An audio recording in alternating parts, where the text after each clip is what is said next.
Baik, Assalamualaikum warahmatullahi wabarakatuh.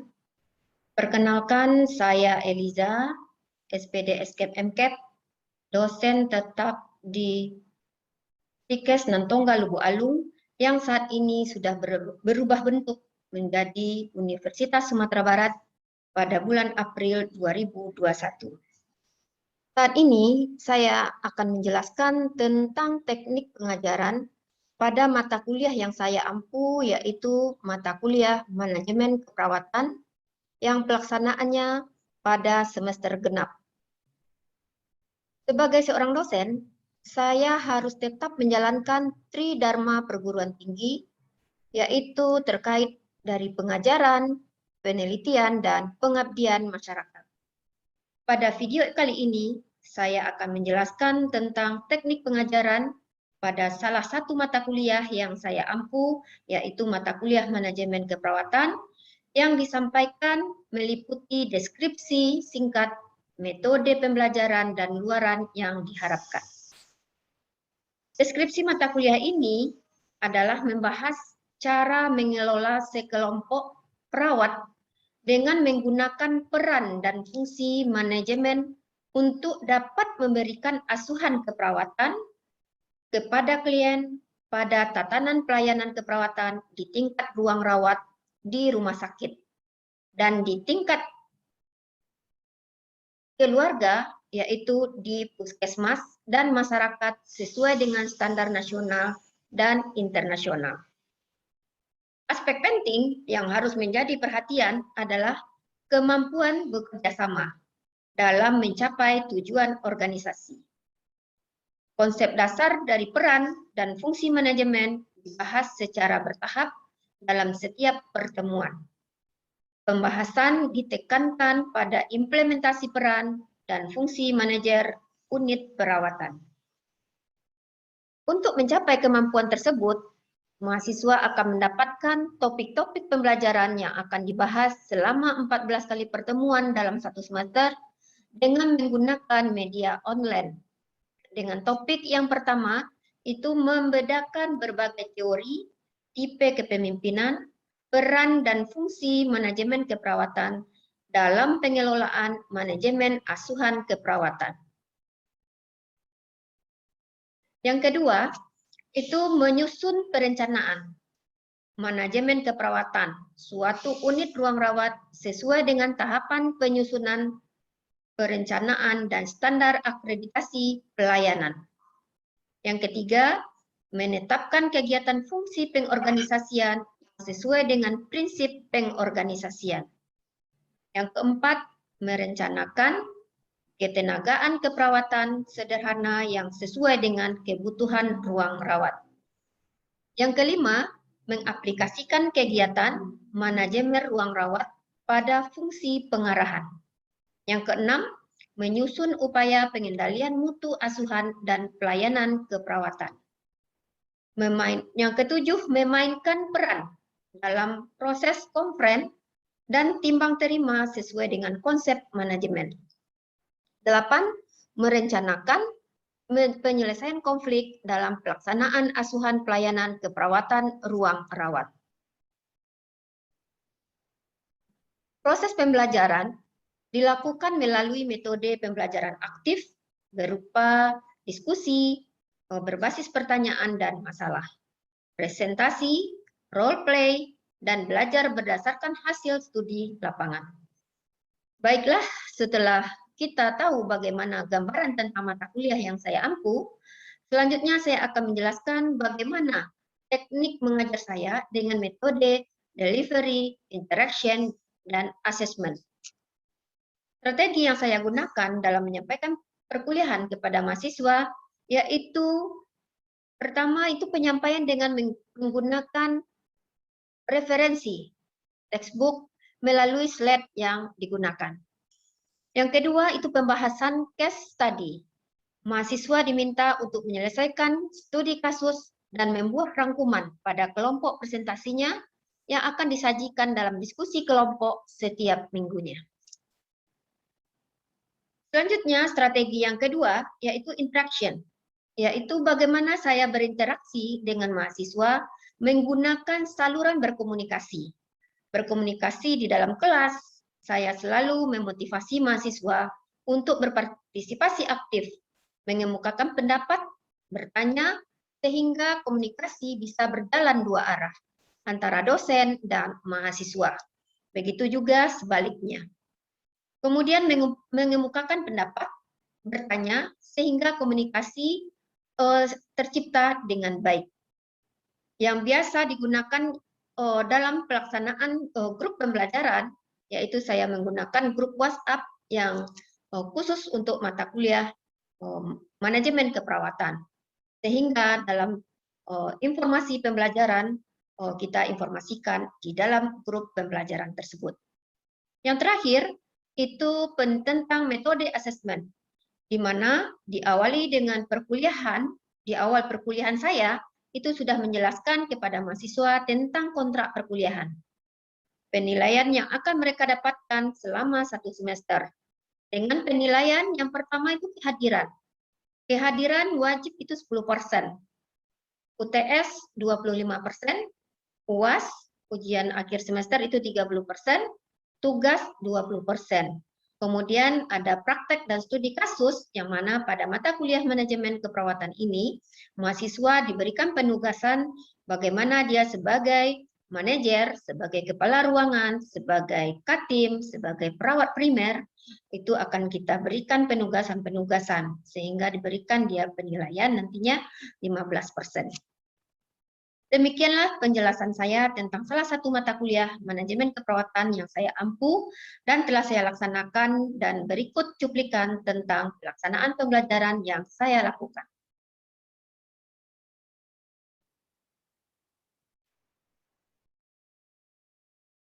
Baik, Assalamualaikum warahmatullahi wabarakatuh. Selamat pagi mahasiswa Ibu semuanya. Pada hari ini, pada pertemuan kedua kita, itu tentang mata kuliah manajemen keperawatan, kita akan membahas tentang konsep dan proses manajemen keperawatan. Baik, apakah mahasiswa Ibu sudah tahu dengan manajemen itu sendiri? Belum, kita akan membahas bagaimana dan apa manajemen tersebut. Manajemen itu merupakan suatu pendekatan yang dinamis dan proaktif dalam menjalankan suatu kegiatan di organisasi. Itu mencakup koordinasi, supervisi, sarana-prasarana, dan mencapai tujuan. Dan juga menurut para ahli, manajemen itu merupakan penggunaan orang-orang ya untuk mencapai suatu tujuan. Dan juga menurut ahli lainnya di sini, manajemen itu menurut Frank Massey tahun 1999 itu manajemen itu sebagai suatu organisasi bisnis yang memfokuskan pada produksi dan dalam banyak hal lain untuk menghasilkan suatu keuntungan. Ya, jadi bagaimana kita bisa mengkoordinir orang-orang ya dalam suatu organisasi untuk mencapai suatu tujuan, bagaimana kita bisa berhasil melakukan suatu kegiatan, suatu aktivitas ya supaya dia bisa berhasil. Kemudian menurut Gillis tahun 1986, manajemen sebagai suatu proses dalam menyelesaikan pekerjaan melalui orang lain ya. Jadi dalam kita berorganisasi, kita harus bisa mengayomi orang-orang ya, pekerjaan kita bisa dilaksanakan secara bersama dan melalui orang lain untuk pencapaian suatu tujuan. Ya, kemudian kita lihat dari manajemen keperawatan. Ya, manajemen keperawatan adalah suatu proses bekerja melalui anggota staf keperawatan untuk memberikan asuhan keperawatan secara profesional. Ya, kita sebagai tenaga kesehatan atau tenaga keperawatan, bagaimana bisa kita memberikan pelayanan kepada pasien, ya? Bagaimana kita bisa memenuhi kebutuhan pasien, ya? Itulah namanya kita sebagai pemberi asuhan keperawatan yang secara profesional. Selanjutnya ada manajer keperawatan, ya. Manajer keperawatan itu dituntut untuk merencanakan, mengorganisir, memimpin, dan mengevaluasi sarana dan prasarana yang tersedia untuk dapat memberikan asuhan keperawatan yang seefektif dan seefisien mungkin ya bagi individu, keluarga, dan masyarakatnya. Ya, nanti saudara ya setelah selesai melakukan pendidikan ini, saudara bisa saja menjadi manajer di ruangan atau di rumah sakit atau di tempat saudara bekerja nantinya. Ya, kita sebagai manajer tentu harus bisa membuat suatu perencanaan, ya, membuat suatu rencana bagaimana organisasi atau tim kita itu bisa berhasil, bisa melaksanakan asuhan keperawatan yang sedemikian rupa, ya, sehingga dalam memberikan asuhan keperawatan kepada pasien itu kelihatan atau bisa bekerja sama dengan tim agar tujuan bisa tercapai. Selanjutnya, dalam manajemen keperawatan tersebut bisa kita melihat bagaimana filosofi dan misi. Ya, filosofi keperawatan itu tentang bagaimana pernyataan keyakinan tentang keperawatan dan manifestasi dari nilai-nilai dalam keperawatan yang digunakan untuk berpikir dan bertindak. Ya, itu filosofinya. Bagaimana bisa yakin tentang keperawatan itu sendiri. Kemudian unsurnya, unsur filosofi dalam manajemen keperawatan itu ada pengelolaan terhadap pasien, ketenagaan, peralatan, dan administrasi. Ya, bagaimana kita bisa mengelola pasien dengan baik, ya. Kemudian tenaga yang disiapkan, ya. Kemudian apa peralatan yang dibutuhkan di ruangan dan administrasinya. Jadi kita bisa melakukan asuhan keperawatan dengan baik, ya, dikelola dengan baik sehingga kebutuhan pasien bisa terpenuhi. Berikutnya itu tentang, karena kita bicara tentang manajemen, tentu kita harus tahu dengan total quality management. Ya, total quality management itu menurut Edward Deming sebagai suatu dasar filosofi manajemen dengan karakteristik filosofi tersebut. Yang pertama, institusi diberikan keleluasaan, kewenangan dalam menentukan tujuan yang hendak dicapai. Ya, jadi kita harus tahu apa tujuan yang harus kita capai dari organisasi yang kita pimpin. Ya, dan staf mempunyai otonomi dalam mengambil keputusan tentang tugas yang diembannya. Karena kita dalam suatu organisasi tentu sudah ada tugas dan tanggung jawab. Kalau kita sebagai manajer, apa tugas kita? Kemudian apa tugas tim, ya, atau anggota, ya, untuk mencapai suatu tujuan. Yang kedua, institusi diajarkan untuk membuat keputusan dalam meningkatkan kualitas kerja dan produktivitas kerja. Bagaimana bisa kita meningkatkan motivasi kerja karyawan. Yang ketiga itu penekanan TQM, ya, total quality management. Itu adalah memonitor kualitas secara terus-menerus, ya, mengumpulkan data dengan pendekatan ilmiah ke arah peningkatan kualitas. Ya, jadi kita harus mendapatkan atau mengkaji apa-apa permasalahan yang bisa meningkatkan kualitas kita. Ya, jadi kita jangan terpaku, ya, dengan apa yang dicapai, tapi permasalahan-permasalahan untuk mencapai itu tidak kita kaji. Jadi harus kita kaji apa permasalahan agar tujuan itu bisa tercapai. Yang keempat itu ada rencana strategis. Ya, rencana strategis untuk masa depan dapat melalui pembentukan suatu komitmen tentang kualitas dan produktivitas. Ya, bagaimana bisa kita membuat suatu kesepakatan, ya, untuk mencapai kualitas atau produktivitas, ya, sesuai dengan rencana yang kita siapkan. Yang terakhir itu TQM, terus berupaya memenuhi kebutuhan masyarakat pasar baik secara kualitas dan produktivitas untuk mencapai suatu kesepakatan dengan pihak customer, ya, di mana kita harus tahu dengan kondisi-kondisi saat ininya. Jadi kita harus survei bagaimana kebutuhan. Saat ini dalam pembelajaran, ya, kita harus mengetahui bagaimana kondisi pelayanan, ya, bagaimana masyarakat itu atau pasien ingin mendapatkan pelayanan prima, ya. Kita harus meningkatkan upaya-upaya dalam pemberian asuhan keperawatan yang lebih profesional, sehingga masyarakat tidak ada komplain, ya, yang selama ini dikatakan perawat itu jutek, perawat itu lalai, ya, dalam memberikan pelayanan, ya, sehingga kita berupaya itu masalah-masalah, ya. Terkadang kita harus tahu bagaimana kondisi pasien, kita harus paham bagaimana kondisi pasien saat kita memberikan pelayanan, ya. Mereka ingin dinomorsatukan. Sebenarnya itu merupakan psikologis, ya.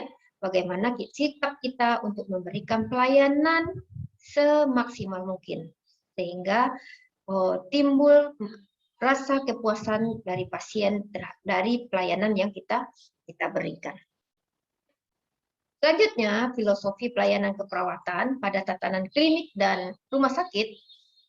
Yang pertama itu hak pasien, ya, hak pasien untuk mendapatkan pelayanan dan kehidupannya, ya, bagaimana dia itu bisa mendapatkan pelayanan yang bagus, ya, pelayanan yang bagus di waktu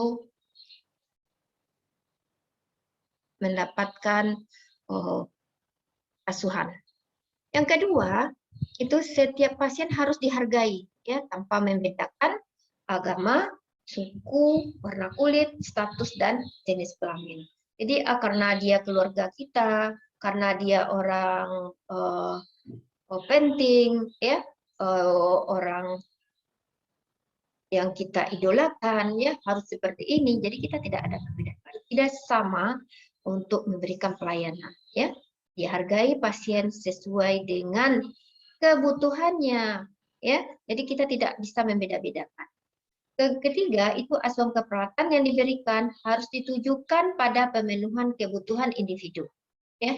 Bagaimana kita bisa memenuhi kebutuhan pasien, kebutuhan dasarnya, ya, untuk lebih cepat dia sembuh. Yang keempat, asuhan keperawatan yang diberikan itu sebagai bagian integral dari pelayanan kesehatan lainnya. Jadi itu merupakan pelayanan utama. Yang kelima, perlunya koordinasi dan kerjasama dalam memanfaatkan sumber daya yang ada dalam mencapai tujuan organisasi. Terakhir, perlunya evaluasi secara terus-menerus terhadap semua pelayanan keperawatan yang diberikan. Mungkin di sini, apakah mahasiswa Ibu bisa memahami tentang filosofi pelayanan keperawatan? Baik, mungkin untuk mencapai suatu kesuksesan, tentu kita harus punya misi, ya. Misi yaitu menyediakan asuhan keperawatan yang efektif dan efisien dalam membantu kesehatan pasien yang optimal setelah pulang dari rumah sakit, ya. Jadi kita sebagai tenaga kesehatan tidak hanya di rumah sakit yang kita berikan asuhan, tetapi bagaimana kita juga harus mempersiapkan bagaimana pasien ini pulang nantinya, bagaimana perawatannya di rumahnya sendiri, ya.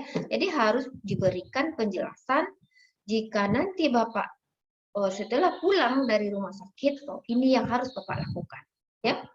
Yang kedua, itu membantu mengembangkan dan mendorong suasana yang kondusif bagi pasien dan staf keperawatan atau non keperawatan, ya. Jadi bagaimana kita bisa mengembangkan dan mendorong suasana kondusif itu. Yang ketiga, mengajarkan, mengarahkan, dan membantu dalam kegiatan profesional keperawatan. Yang keempat, turut serta dan bekerja sama dengan semua anggota tim kesehatan yang ada di rumah sakit atau di tempat. Jadi dari visi dan misi, ya, bisa kita gambarkan untuk kita sukses, ya. Kita sukses itu harus ada visi, ya. Harus ada visi, harus ada misi, dan harus ada motivasi, ya. Jadi kalau mau sukses harus ada visi, misi, dan motivasi. Kalau tidak ada motivasi, bagaimana kita untuk sukses? Ya, jadi kita sukses itu bagaimana sukses ke depannya? Ya, tentu harus ada motivasi dari sekarang. Bagaimana kita bisa meraih kesuksesan di masa depan? Ya. Bagaimana yang visi itu sendiri? Ya, visi kita sebagai perawat atau manajer keperawatan itu harus mempunyai suatu pandangan. Ya, bagaimana pandangan dan pengetahuan yang luas tentang manajemen dan perubahan yang terjadi saat ini dan yang akan datang. Ya, kita bisa mengetahui bagaimana tentang penduduk, sosial ekonomi, politik yang akan berdampak terhadap pelayanan kesehatan. Ya, yang pada saat ini mungkin bisa kita gambarkan atau kita lihat kondisi masyarakat yang tingkat kecemasannya tinggi, ya mungkin karena masa pandemik, ya. Jadi kita bisa mengkaji bagaimana ke depan masyarakat ini tidak mengalami kecemasan, ya. Bagaimana dampak kita memberikan pelayanan terhadap masyarakat atau pasien yang masuk ke rumah sakit, ya. Apa pengaruhnya terhadap pelayanan kesehatan di masyarakat itu. Kemudian misi. Misi diartikan itu sebagai suatu langkah-langkah nyata dan profesi keperawatan dalam melaksanakan visi yang telah ditetapkan, ya, yaitu menjaga dan mengawasi suatu proses profesionalisasi keperawatan di Indonesia, ya, agar terus berjalan dan berkesinambungan. Jadi tidak ada putusnya, ya. Jadi kita bagaimana langkah-langkah kita ke depan, bagaimana kita bisa menyusun rencana-rencana. Ada kendala kita perbaiki, ya. Ada kendala, ada masalah kita perbaiki sehingga visi misi kita itu bisa tercapai dengan baik, ya. Selanjutnya itu ada penjabaran visi dan misi dalam pelayanan keperawatan di rumah sakit, ya. Ada menurut Gillies, ya. Menurut Gillies yang pertama itu mengaplikasikan kerangka konsep dan sebagai kerangka acuan dalam pelaksanaan asuhan keperawatan, ya. Yang kedua bisa mengevaluasi terhadap asuhan keperawatan yang diberikan. Ya, bagaimana kita bisa mengevaluasi asuhan keperawatan yang diberikan? Bagaimana mengevaluasinya? Ya, kita bisa menilai, ya, apakah pasien, keluarga pasien merasakan puas, ya, dalam kita melaksanakan asuhan keperawatan. Yang ketiga, itu menerapkan strategi dalam meningkatkan kualitas pelayanan yang efisien kepada konsumen, ya. Jadi bagaimana kita bisa menyusun, ya, atau strategi yang telah kita susun dalam meningkatkan kualitas pelayanan. Yang keempat, itu meningkatkan hubungan yang baik dengan semua tim, ya. Jadi karena kita di tempat pelayanan, bukan kita saja, dengan perawat saja, dengan pasien saja, tetapi dengan tim kesehatan yang lainnya, ya. Karena pasien merupakan sentral dan tujuan utama kita memberikan pelayanan. Jadi kita harus bekerja sama dengan tim, bagaimana hubungan perawat dengan pasien, perawat dengan dokter, perawat dengan tim farmasinya, perawat dengan ahli gizinya, ya, semuanya terangkum di sana. Kemudian meningkatkan hubungan yang baik dengan semua, menilai kualitas layanan yang diberikan berdasarkan standar, ya. Jadi ada SOP yang harus kita jalankan. Bagaimana kita menjalankan sesuai dengan SOP, ya, kualitas layanan. Yang keenam itu mengintegrasikan berbagai disiplin, ya, mengintegrasikan berbagai disiplin ilmu dalam menilai dan memberikan intervensi keperawatan kepada pasien. Yang ketujuh, meningkatkan pendidikan berkelanjutan.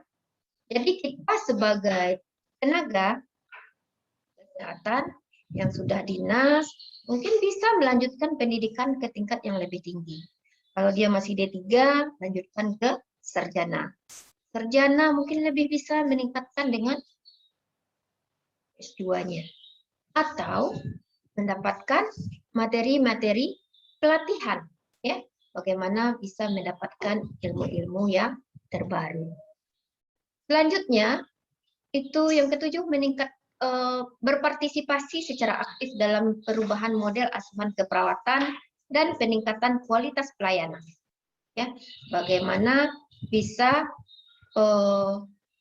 kita proaktif, ya, peningkatan kualitas pelayanan. Yang 9 itu menciptakan lingkungan kerja yang kondusif. Kita tidak bisa di lingkungan kerja yang tidak kondusif. Bagaimana kita bisa menciptakannya? Lingkungannya yang nyaman, ya, kondisi yang aman, ya, dalam memberikan asuhan. Kemudian memberikan penghargaan kepada staf yang berprestasi. Ya. Selanjutnya, dalam melakukan tindakan atau memberikan kita sebagai pimpinan, mungkin dari penghargaan itu bukannya dari apa saja, reward, ya, atau memberikan dorongan, ucapan terima kasih terhadap staf karena dia sudah berhasil berikan pelayanan terhadap pasien dan tim kita. Selanjutnya, konsisten untuk selalu meningkatkan produksi layanan yang terbaik. Ya, bagaimana bisa kita memberikan pelayanan terbaik pasiennya. Selanjutnya, meningkatkan pandangan masyarakat yang positif tentang profesi keperawatan. Ya, bisa kita menghapus image dari masyarakat bagaimana perawat yang jutek, ya, perawat yang kurang memberikan pelayanan. Ya, jadi menghilangkan pandangan-pandangan negatif terhadap keperawatan. Ya, bagaimana dia pergi ke rumah sakit lama baru mendapatkan pelayanan. Jadi kita harus menghilangkan rasa yang dirasakan oleh masyarakat. Oh, ternyata di rumah sakit itu pelayanannya cukup bagus. Ya, pelayanannya cepat tanggap. Ya, jadi dia tidak lama menunggu. Ya, kemudian juga terakhir itu mendukung setiap rencana dalam usaha meningkatkan kualitas asuhan keperawatan. Ya, jadi usaha-usaha untuk meningkatkan asuhan keperawatan di dalam suatu institusi yang kita pimpin. Itu menurut. Selanjutnya itu kita lihat bagaimana sih proses manajemen keperawatan.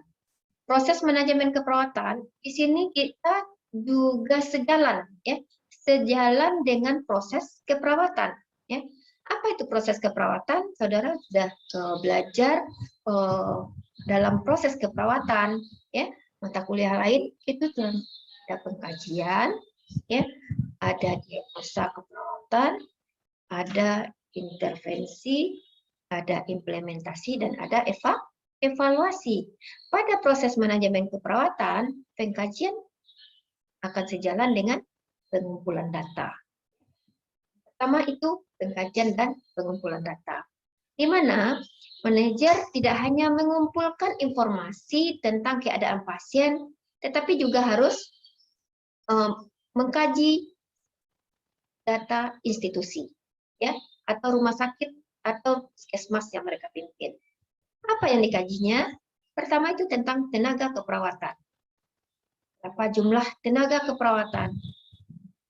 Laki-laki, perempuan, apa pendidikannya, berapa usianya, sampai lain-lainnya. Ya, itu tentang pengumpulan data tenaga keperawatan. Kemudian administrasi, ya, keuangan, ya, perencanaan dan pelaksanaan. Ya. Jadi proses adalah suatu rangkaian tindakan yang arah pada suatu tujuan. Ya, jadi proses yang harus kita lakukan. Ya, bagaimana kita bisa melakukan pengkajian baik itu kepada pasien dan juga kepada institusi tempat kita bekerja.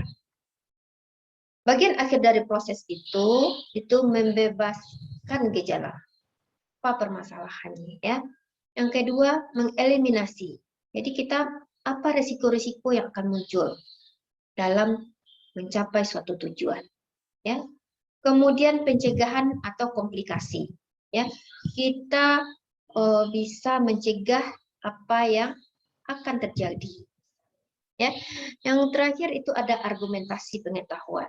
ya apa argumen terhadap proses-proses yang kita lalui dalam pengkajian. Ya, bagian akhir dari proses keperawatan adalah perawatan yang efektif dan ekonomis bagi semua kelompok pasien. Di sini bisa digambarkan dari proses manajemen keperawatan ya yang sejalan dengan proses keperawatan ya seperti yang telah disampaikan tadi. Dari proses keperawatan dia akan sejalan dengan proses manajemen keperawatan ya. Akan tergambar dari proses keperawatan ada pengkajian, diagnosa, perencanaan, pelaksanaan dan evaluasi. Sementara pada proses manajemen keperawatan ada pengumpulan data, ada perencanaan, pengelolaan, kepegawaian, kepemimpinan dan pengawasan ya. Pengawasan itu sama dengan mengevaluasi ya. Jadi bisa diawasi ya. Proses keperawatan itu ada evaluasi ya. Baik, mungkin ada yang kurang paham atau ada yang ditanyakan, mungkin bisa ditanyakan.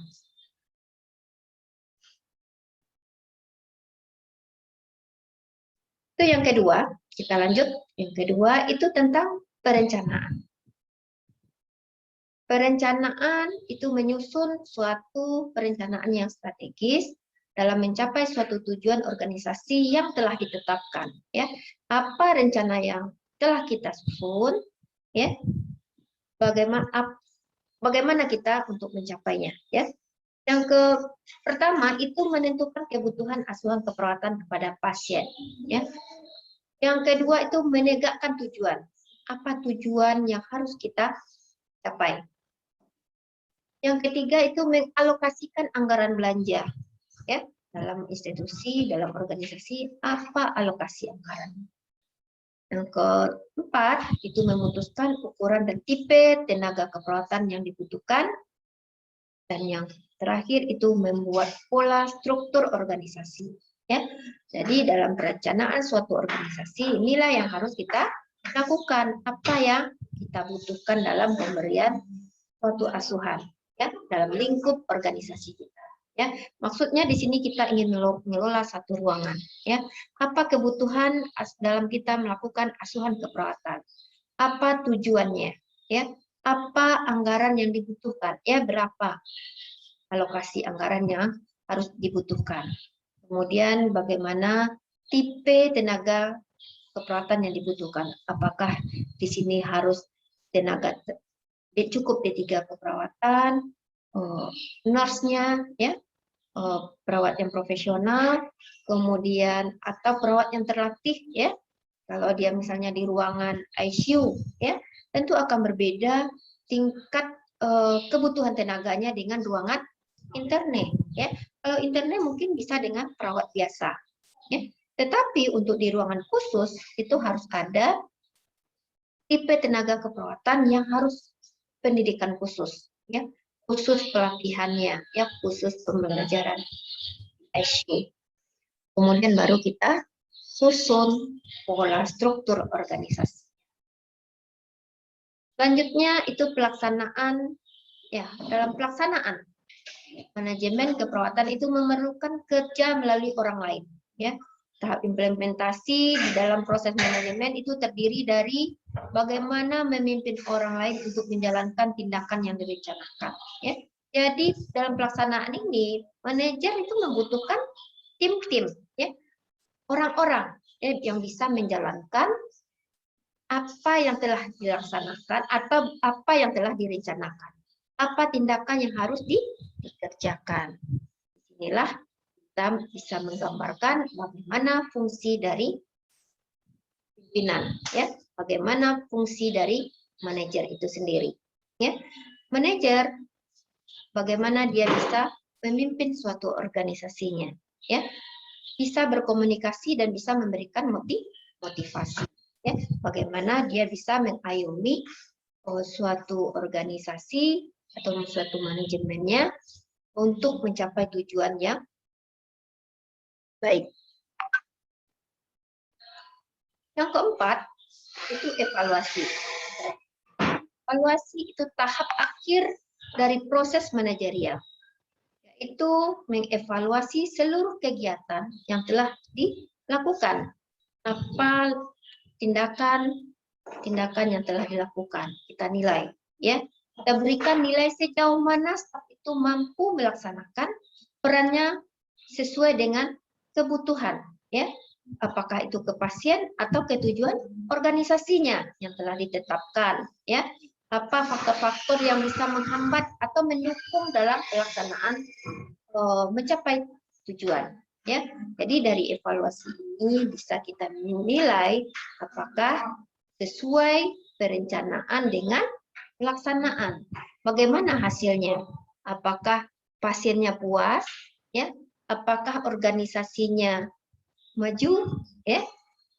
Itu menandakan apa faktor-faktor yang menghambat, ya, atau faktor-faktor yang mendukung dalam pelaksanaan. Ya, mungkin itu saja materi kita pada pagi ini.